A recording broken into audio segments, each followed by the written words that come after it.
A todos e a todas.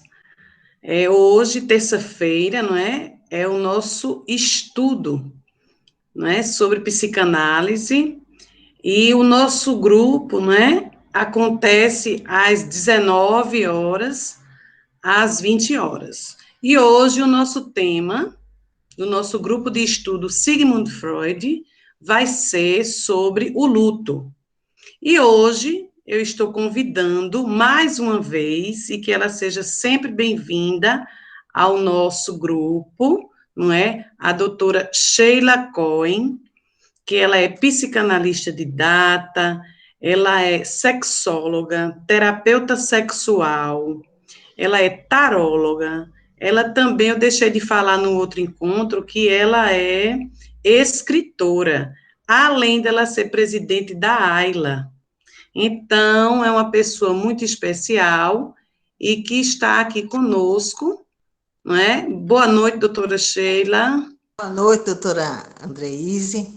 É sempre muito prazeroso fazer esse encontro, porque vai auxiliar várias pessoas. Espero É isso. isso, é isso aí. Então, vamos iniciar, não é?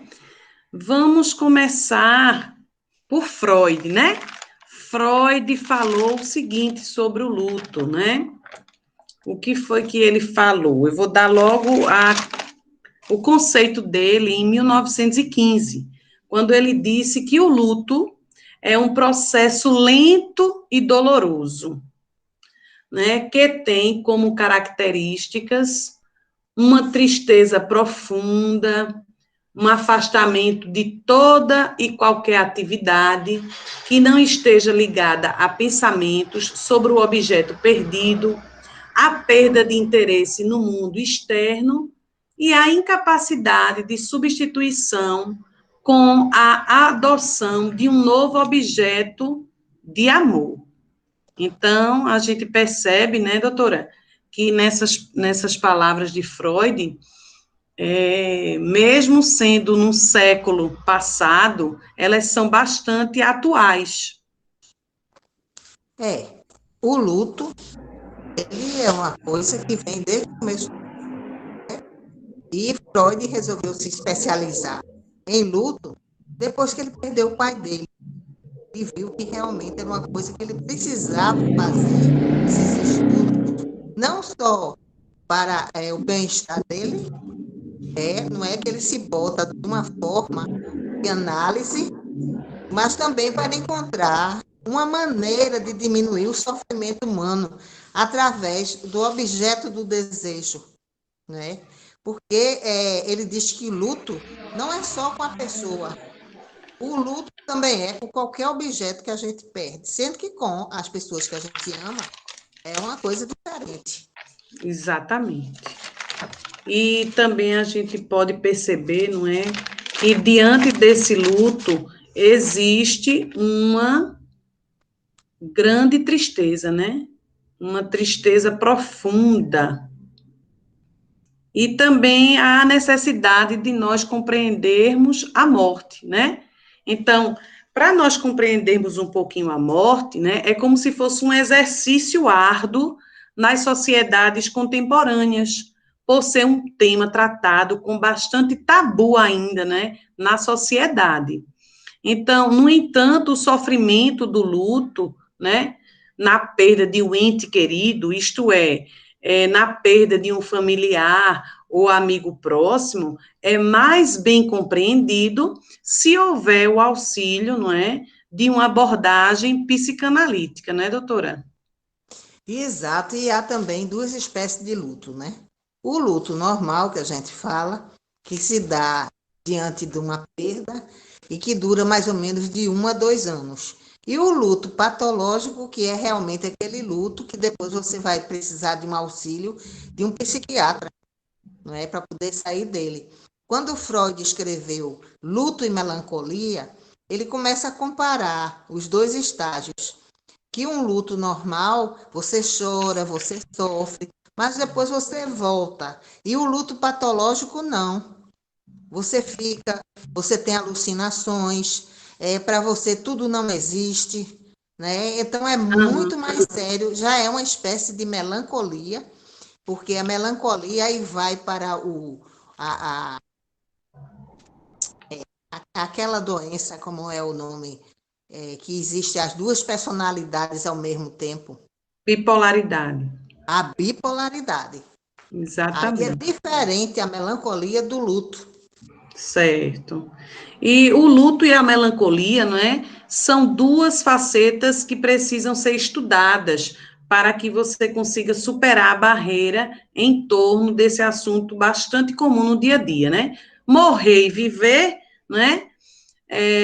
São peças de engrenagem da humanidade.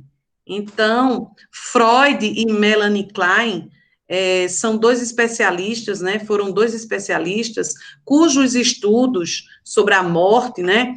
No luto, de acordo com Freud, há uma ausência de libido, que antes era voltado ao objeto ou à pessoa amada, né? Então, Freud achava esse conceito. E na melancolia, por outro lado, há uma pedra inconsciente do objeto amado, o que na avaliação dele leva a um estado de pobreza do libido, né? Então, assim, essas informações são bastante necessárias para que a gente possa entender um pouco, não é? Na questão da análise psicanalítica, o que vem a ser o luto, não é, doutora? A senhora Exatamente. recebeu no seu consultório, recebe, a senhora poderia citar algum exemplo de alguém, né, que sofreu muito com o luto, alguma história, né? Pode ficar à vontade aí, viu, para falar. Eu própria, né? Que eu perdi Certo. um filho, e as maiores perdas são uma mãe que perde um filho ou um filho que perde a mãe, né? Então, passei por todo o processo de luto e eu já tinha estudado na psicanálise. Eu própria, como Freud, fui a minha cobaia, não é?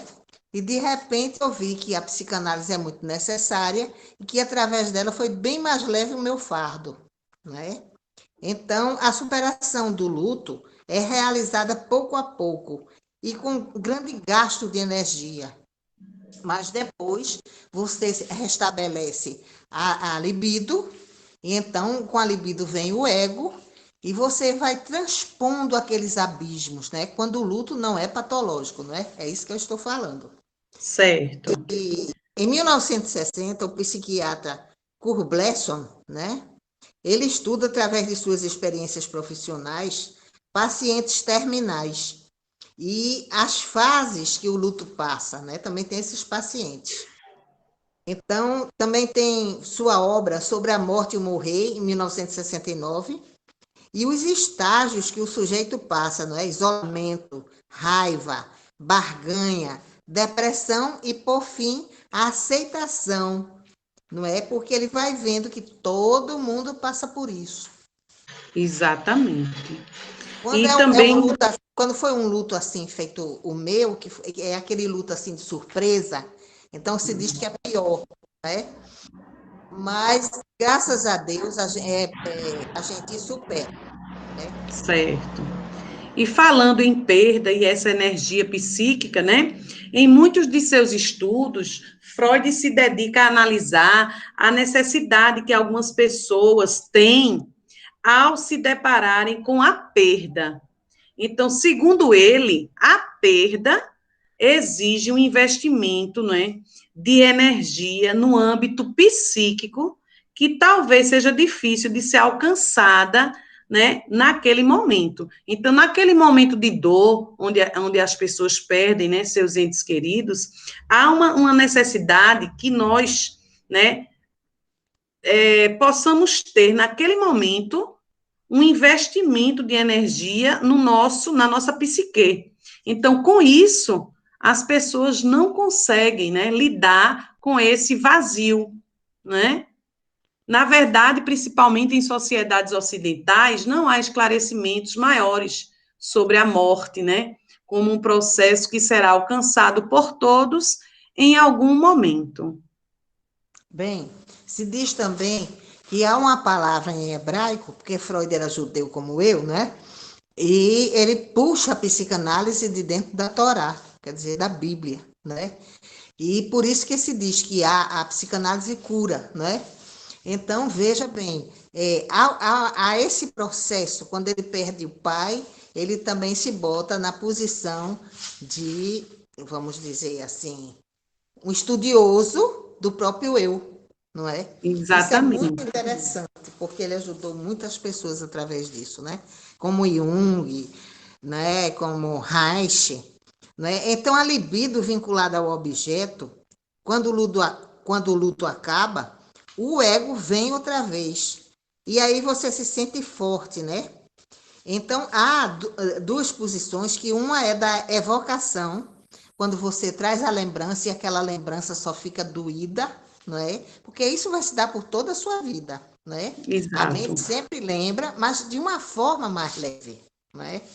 E É, também, quando o luto não é patológico, a gente não se culpa. Ao contrário, a gente diz assim, mas eu poderia ter dado mais alguma coisa para ele, mas eu fiz o máximo possível. E quando é o patológico, não. Você fica se culpando. Enfim, há realmente um processo que deve ser acompanhado pelo psiquiatra. exato. E os estudos também apontam que o medo da perda representa a desintegração do próprio ego e, portanto, do eu interior de cada um. E existem várias formas de essa perda ocorrer, por exemplo, abandono, distanciamento ou a própria morte, né? Então, tudo isso desestabiliza o campo psíquico e fragmenta o ego. Portanto, desintegra o próprio eu, feito a senhora falou agora há pouco, não é isso? Olha, e há também outras perdas também, que a gente fala de morte, mas como assim? A perda do emprego, às vezes funciona como uma morte. A separação, o divórcio, não é? Exato. Coisa terrível da perda de um amor, não é? A Exato. famosa Existem vários dor do objetos, né? cotovelo. E nós, os Exato. psicanalistas, que somos os médicos da alma, somos muito, deveremos ser muito precisos, né? De ajudar as pessoas nesse campo a reencontrar o seu eu positivo. Exatamente. A psicanálise é maravilhosa, não é? A É psicanálise é verdade. uma ciência deslumbrante, né? Deslumbrante. E nós, né, estamos nesse momento de estudo, né, para orientar justamente pessoas que não conhecem ainda a psicanálise, né? O auxílio que ela pode dar às pessoas, né? Então, é preciso compreender que no luto o indivíduo se depara não somente com a perda do objeto, mas com a ameaça à sua própria completude enquanto ser humano, não é? Então, E, nesse tempo também de pandemia, né, doutora Sheila? exato, é uma perda, né? A perda da liberdade do homem, porque o homem sem liberdade não existe, não é? É, E ninguém suporta o vazio. Então, essa palavra hebraica que se chama ló, significa a pior palavra em hebraico, que significa o vazio, o deserto, que ninguém pode ter, né? exato, Nós nos completamos, um homem completa o outro, o outro, e essa força magnífica se chama vida, né? vida, Essa felicidade, né, que a gente tem de viver para demonstrar ao outro que ela é válida. Né? Nós não estamos aqui por qualquer coisa. Nós temos a missão de auxiliar os outros. exatamente. E essa perda significa ao indivíduo enlutado perder parte do seu ego, do seu eu. E a psicanálise, ela vem com esse papel de nós fazermos com que, não é, o paciente, ele ressignifique, não é, as suas dores. Então, isso leva a um desequilíbrio psíquico que deve ser tratado por profissionais capacitados, né, da psicanálise, mas, claro, com a ajuda e com a parceria de outros profissionais, como psiquiatras, né, e etc. Era bom que a psicanálise fosse ainda mais difundida para saber a precisão dela na vida do sujeito. Não é? Porque o que a psicanálise faz é uma coisa de doação, não é? E os psicanalistas deveriam ser mais procurados, porque todo mundo, quando perde uma pessoa, tem que ir para o psicanalista, para o divã, para aos poucos ir se reencontrando, não é, consigo próprio. E isso a pessoa sozinha é muito difícil de fazer.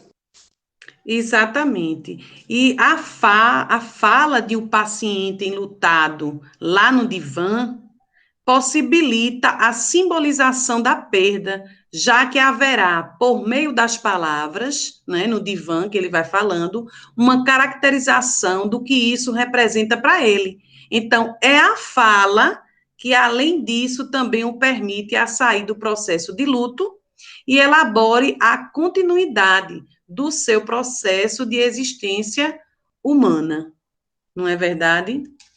É verdade, porque o luto é o inconsciente, né? E quando ele acaba, volta o consciente e a felicidade e a vida normal. E é a cura através da fala, né, madrinha? Exato. É a cura através Exatamente. da fala. É um Pronto. prazer ter uma filhada tão brilhante, né? Olha, e agora a gente, se a senhora quiser fazer as considerações finais para nós fecharmos o nosso estudo de hoje, pode ficar bem à vontade. É só falar para você procurar sempre um analista, porque nós precisamos para a vida ser mais leve, né? Em todos os caminhos. E apresentar o luto como uma coisa que, infelizmente, é normal. Todos nós nascemos, crescemos e morremos. Mas que esse luto, depois de ser vivido, depois de ser chorado, ele vai ser entendido e continuamos a nossa jornada, né? A nossa jornada para Deus. Ok. Então, vamos dar por encerrada o nosso estudo da noite de hoje. Agradeço a doutora Sheila Cohen por estar conosco e até terça-feira, se Deus quiser. Muito obrigada e boa noite.